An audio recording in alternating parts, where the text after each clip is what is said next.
Depuis le printemps dernier, l'administration Trump a lancé une série d'enquêtes sur de prétendues pratiques commerciales déloyales dans les domaines de l'énergie solaire, de l'acier, de l'aluminium et de la propriété intellectuelle. Chacun nomme la Chine comme possible cause de préjudice aux concurrents américains. En annonçant mardi des tarifs supplémentaires sur les importations solaires, le président américain Donald Trump se positionne en tant que protecteur en chef.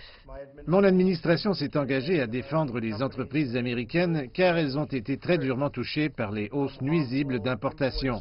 L'ancien responsable du commerce américain, Stephen Coe, s'attend à ce que Donald Trump annonce davantage de sanctions commerciales à l'encontre de Beijing en prévision de son discours sur l'état de l'Union le 30 janvier.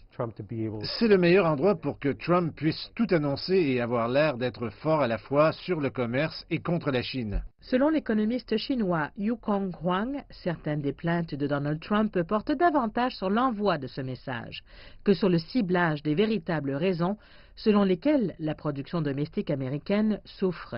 À titre d'exemple, les sanctions commerciales sur les importations d'acier. D'un point de vue économique, c'est presque banal. Pourquoi? Parce que la Chine ne représente que 1, 2 ou 3% tout au plus des importations d'acier américaines, car la plus grande part provient du Canada, d'Europe et d'autres pays. Mais l'envoi de ce message a un coût. Dans le cas des taxes sur l'énergie solaire et les machines à laver cette semaine, la Chine a promis de défendre résolument ses intérêts. La République de Corée s'est engagée à déposer une plainte auprès de l'Organisation mondiale du commerce. Et les Européens ont exprimé des craintes que le protectionnisme américain ne leur fasse trop mal. Au cours de la dernière génération, depuis que les principaux conseillers commerciaux de Trump ont été au pouvoir, la chaîne d'approvisionnement mondiale s'est resserrée, liant le destin des fabricants asiatiques aux travailleurs, aux entreprises et aux consommateurs américains, ce qui signifie que les pénalités sur les importations pourraient entraîner des mises à pied et des factures plus élevées pour les familles américaines.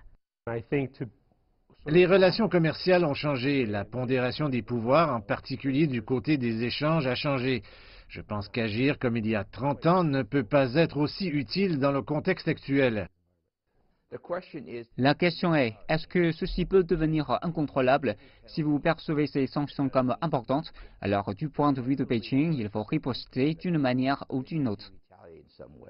Jusqu'à présent, les responsables américains et chinois se sont publiquement engagés à éviter une guerre commerciale, mais les tensions pourraient dégénérer. Plus tôt cette semaine, à Davos, le secrétaire américain au commerce a déclaré que les États-Unis avaient l'intention de repousser ce qu'ils appellent le protectionnisme chinois, en particulier dans le secteur de la haute technologie.